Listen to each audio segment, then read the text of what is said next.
Donna, Vamp, Luna, Subaru, and Tina crested the final hill, their wagon wheels grinding against the toasted bun path. They pulled the horses to a halt. Below them, the Burger Kingdom sprawled across the valley. It defied every law of nature. Towers rose like stacked patties. Windows glimmered like slices of melted cheddar, and the air carried the heavy, savory scent of grilled beef and sharp pickles. The group descended, the wagon swaying as it rolled toward the massive gates. They passed through, the iron hinges groaning, and stepped into the central plaza. 8 figures sat upon a throne constructed entirely of sesame seed crust, queen cheese, queen lettuce, queen tomato, queen bun, queen mustard, queen ketchup, queen meat, and queen pickle occupied the seats. The heroes stopped 10 paces from the dais. The ground beneath them felt soft, like warm dough. Donna stepped forward, her boots sinking slightly into the path. The 8 rulers watched them, their expressions unreadable, waiting for the visitors to acknowledge the gravity of the kingdom they had entered. The quest had begun. Queen Cheese stood, the crust of the throne crunching under her weight. She unrolled a parchment map, the edges curling like bacon. She pointed a finger at a jagged, dark peak rising in the far distance. "A creature stole our gem of flavor," she said. Her voice was sharp, cutting through the savory air. "It hides in the love cave. Retrieve it, or our kingdom crumbles." She gestured to the surrounding towers. A slice of cheddar wall sagged visibly, dripping grease onto the plaza. The threat was immediate. Donna looked at the map, then at the horizon, her jaw tightening. The group understood the stakes. Queen Cheese signaled, and 2 guards, Berna and Peter, stepped from the ranks to join them. They were sturdy, their presence adding weight. The group turned back to the wagon. They climbed in, the wood groaning under the combined load. Donna took the reins, flicking them against the horses' flanks. The wagon lurched forward, wheels spinning against the toasted bun path. They picked up speed, leaving the gates behind as the mountain loomed larger. The wagon slowed, its momentum dying as the toasted bun path gave way to jagged gray stone.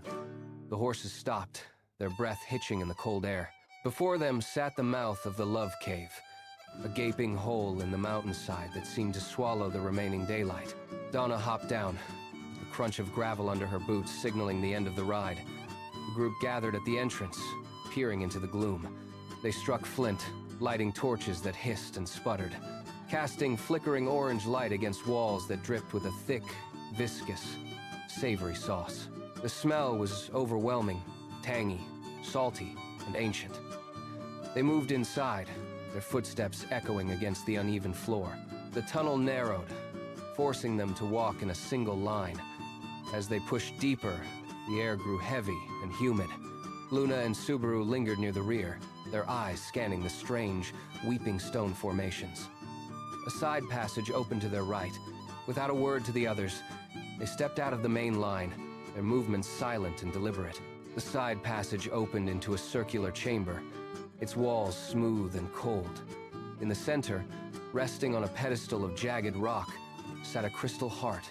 It pulsed with a soft, rhythmic light, casting long, dancing shadows that stretched toward the ceiling. Luna took a step forward, her boots silent on the stone floor.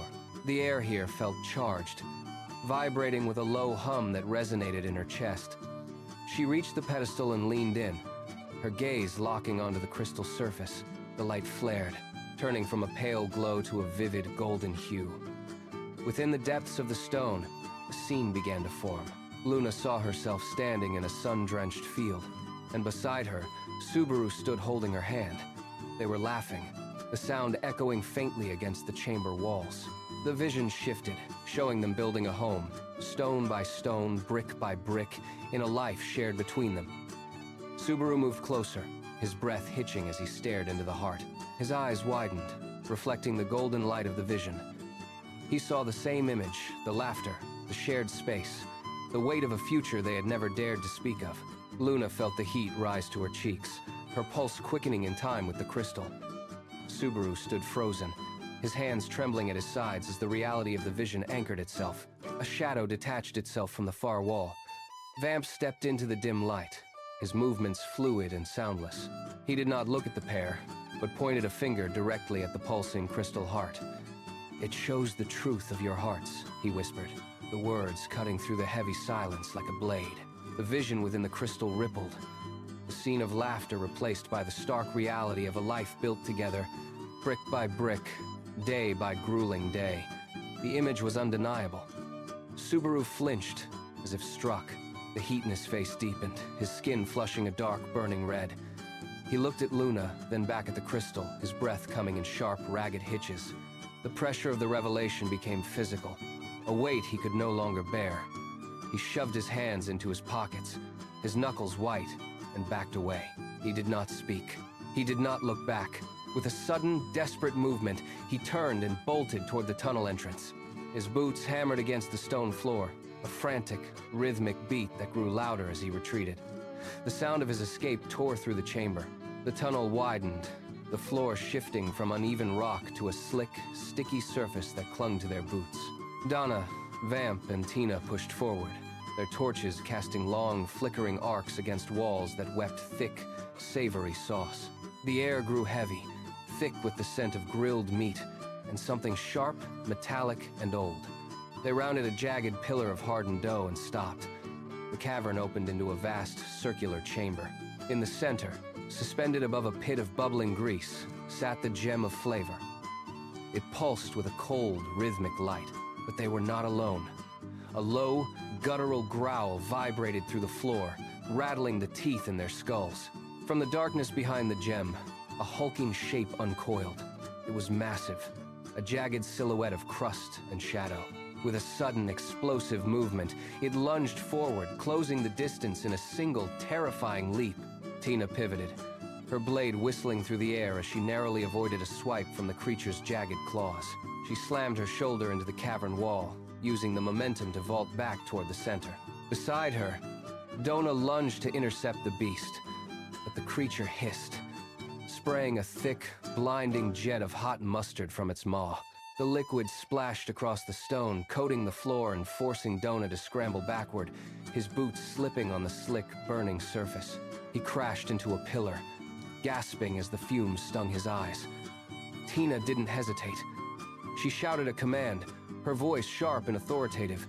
Vamp moved instantly, flanking the creature from the left, his movements precise and calculated. He drew the beast's attention, forcing it to pivot its massive weight. Tina saw the opening. She signaled to the others, her eyes locked on the creature's exposed side. They moved in perfect synchronization.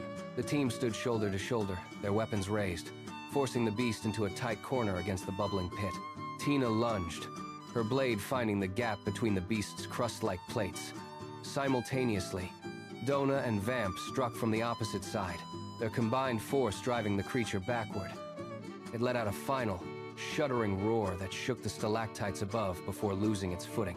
The beast toppled, sliding into the bubbling grease pit with a heavy, wet splash.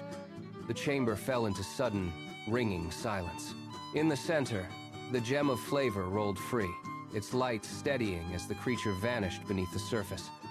Tina stepped forward, snatched the gem from the stone, and the group stood motionless, chests heaving, lungs burning from the humid, metallic air. They did not celebrate. They simply turned and walked toward the cave entrance, their boots heavy with the grime of the fight. The journey back to the Burger Kingdom felt longer than the trip out. When they finally passed through the gates, the rulers were waiting, their faces etched with relief. The heroes were hailed with cheers, but the weight of the ordeal clung to them. They moved through the crowds like ghosts, their movements stiff and guarded. The victory was absolute, yet the air felt thin. Night settled over the forest, turning the trees into jagged silhouettes against a starless sky. The group gathered around the fire, the flames licking at the wood and casting long, dancing shadows that stretched into the dark. They roasted pork, the scent of searing meat mingling with the sharp, resinous smell of pine. Tina and the others spoke in low, rhythmic tones, but the conversation drifted away from Luna and Subaru. They sat on a fallen log, separated by a thin, invisible barrier of hesitation. The fire crackled, a sharp pop of sap echoing through the clearing, but neither of them looked up. Subaru stared into the glowing embers, his jaw tight, his face still flushed from the memory of the crystal heart. He shifted his weight, his boots pressing deep into the damp earth, but he did not speak. Beside him, Luna traced aimless, jagged patterns in the dirt with a splintered stick. She watched the dust shift under her touch, her movements slow and deliberate. The silence between them was heavy, thick with the weight of the vision they had shared. Every time the fire flared, their eyes flickered toward each other, only to pull away before contact could be made. The embers dimmed, turning from bright orange to a dull, pulsing red. They remained side by side, trapped in the beautiful, awkward uncertainty.